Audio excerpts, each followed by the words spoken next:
কৰ্মীসকলৰ মাজত এক অন্তৰংগ অনুষ্ঠান অনুষ্ঠিত কৰে তাত আপুনি উপস্থিত আছে আগন্তুক যি 17 তাৰিখে মাননীয় ভাৰতৰ প্ৰধানমন্ত্ৰী মহোদয় আহিব 18 তাৰিখে আহিব তাৰ ওপৰত আজি প্ৰস্তুতি সভা অনুষ্ঠিত হৈছে কি ক'ব? ধন্যবাদ সকলোকে নমস্কাৰ আৰু আগন্তুক মাঘৰ বিহু মই শুভেচ্ছা জ্ঞাপন কৰিছোঁ। ভাৰতৰ যশস্বী প্ৰধানমন্ত্ৰী অহা 18 জানুৱাৰী তাৰিখে মোৰ চন্দা পথাৰত ৰাইজক সম্বোধন কৰিবলৈ উপস্থিত হ'বহি। তাতে আমি প্ৰায় 1,25,000 মানুহৰ বৃহৎ সমাগম আমি প্ৰস্তুতি সভা আজি উপলক্ষে আজি ইয়াত উপস্থিত হৈছোঁহি। এইটো গৰাজান মণ্ডল, ইয়াৰ আগতে সামগ্ৰী মণ্ডলত কথা পাতিলোঁ, তাত প্ৰায় 6,000, ইয়াত প্ৰায় 5,000 মানুহে ইতিমধ্যে তাত সহযোগ কৰিম বুলি আমাক প্ৰতিশ্ৰুতি দিলে।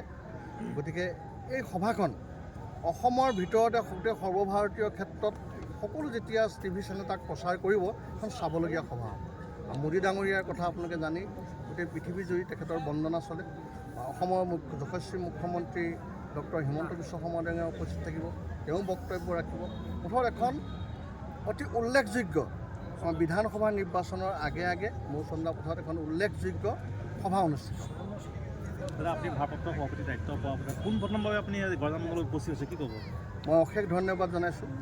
মোক ধন্যবাদ জনাবলৈ আমাৰ মণ্ডলৰ সভাপতি বিপ্লৱ তৰফদাৰ, ইয়াৰ যুৱ নেতা মুজিবুৰ ৰহমান, অসম গণ পৰিষদৰ সম্পাদক বৰুৱা ছাৰ সকলো উপস্থিত হৈছে। মোৰ লগত সহযোগ কৰিছে আমাৰ সম্পাদকসকল, ক্ৰমে তুমন চৰকাৰ, মনজ্যোতি বৰা আৰু জিতু বৰা, আৰু ইয়াৰ আটাইকেইটা মৰ্চাৰ সভাপতিসকল আছে, ৱাৰ্ড মেম্বাৰসকল আছে, পঞ্চায়তৰ প্ৰতিনিধিসকল আছে। মই নথৈ আনন্দিত হৈছোঁ আৰু তেওঁলোকক মই ধন্যবাদ জ্ঞাপন কৰিছোঁ।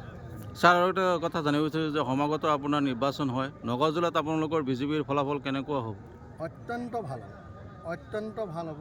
ইতিমধ্যে আমি 3টা ছিট পোৱাটো প্ৰায় খাটাং হৈছে, 2টা ছিটত আমি পুণ্যদমে লাগি আছোঁ, তাতো আপোনালোকে ভাল ৰিজাল্ট দেখিবলৈ পাব। দাদা এই ক্ষেত্ৰত অগপৰো সামগ্ৰীটো ৰূপহীটো বিচাৰিছে হয়, এই ক্ষেত্ৰত যদি অগপৰে আপোনালোকৰ বুজাবুজি হয় এই ক্ষেত্ৰত কি কৰিব?